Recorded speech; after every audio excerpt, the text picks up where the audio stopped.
भंडारा जिल्ह्यातील उमेद अभियानात काम करणाऱ्या एका महिलेवर अन्याय झाल्याचा गंभीर आरोप समोर आलाय। अलका तुकाराम बावनकर यांनी 2016 पासून प्रामाणिकपणे सेवा बजावत असतानाही त्यांना तब्बल 11 महिन्यांचा पगार देण्यात आला नसल्याचा आरोप केलाय। 6,000 रुपयांच्या मानधनातून विविध कारणांनी कपात केली जात असल्यानं आर्थिक अडचणी वाढल्याचं त्यांनी सांगितलंय।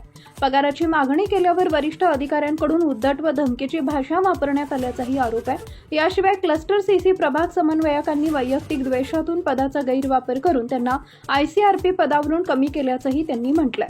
प्रशिक्षणादरम्यान भोजनाच्या मोबदल्यातून जबरदस्तीनं पैसे उकळल्याचा आरोप करत त्यांनी फोन पे व्यवहाराचे स्क्रीनशॉट पुरावा म्हणून असल्याचं सांगितले। मुलांच्या निधनासारख्या वैयक्तिक दुःखद प्रसंगातही दबाव टाकण्यात आल्याचा आरोप त्यांनी केलाय। या प्रकरणाची सखोल चौकशी करून दोषींवर कारवाई करण्याची मागणी त्यांनी प्रशासनाकडे केली आहे। टाइम्स ऑफ महाराष्ट्रसाठी भंडारा प्रतिनिधी प्रकाश नागतोडे यांचा विशेष रिपोर्ट। अलका तुकाराम बावनकर मुक्काम मांगली तहसील परभणी जिल्हा भंडारा। महाराष्ट्र राज्य ग्रामीण जीवनोन्नती अभियानांतर्गत 2016 पासून मी ICRP या पदावर कार्यरत आहे। तसेच 2 वर्ष मी लोकांना म्हणजे महिलांना मोफत सेवा दिली। त्याच्यानंतर मला 3,000 रुपये मानधन मिळाले। 3,000चा मग 6,000 झाला। पण काही काळामध्ये 3 वर्षाच्या अगोदर मी GPDP ग्रामपंचायतचा संप बनवले जेवण। त्याच्यामध्ये पर्सेंटेज काही दिले, मी मागत होते मॅडम ते, तर मी दिले।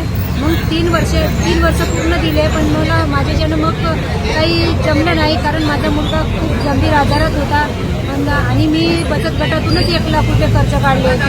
त्यांनी मला मेसेज केला, फोन केला, सर्व केलं, पण मी म्हटलं ताई थांबा, मी तुमचे पैसे नंतर तिथे पगार आल्यावर।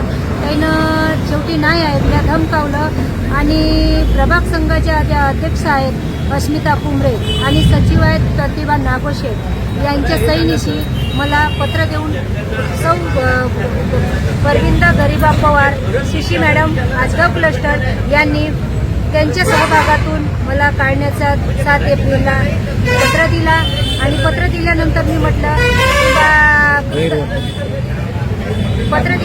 म्हटलं का बा मला काढलं तुम्ही? ताई म्हणे तुम्ही पैसे नाही दिल्या, गैरवर्तणूक लिहिलं तिथं लेखीमध्ये, गैरवर्तणूक, वागणूक चांगली नाही आहे, हे खोटे इल्जाम लावून मला त्यांनी सहीनिशी पत्र दिलं आणि काढले। आपली परविंदा गरिबा पवार ह्या ज्या मला फोनवर धमकावत होत्या, जे बनते ते करून घे, मी 11 महिन्याचा पगार वारंवार मागणी करत होती, तर मॅडम माझे जुने पगार आहेत ते द्या, पण त्या काही ऐकायला तयार नव्हते। जे बनते ते कर असं म्हटले। मला शेवटी माझे पेमेंट मिळाले नाही। मला या म्हणजे गैरवर्तणुकीचा हे खोटे इल्जाम लावले ते सिद्ध करून द्यावे, 11 महिन्याचा मानधन पूर्ण करावा आणि कामावर घेण्याची सुरुवात करावी।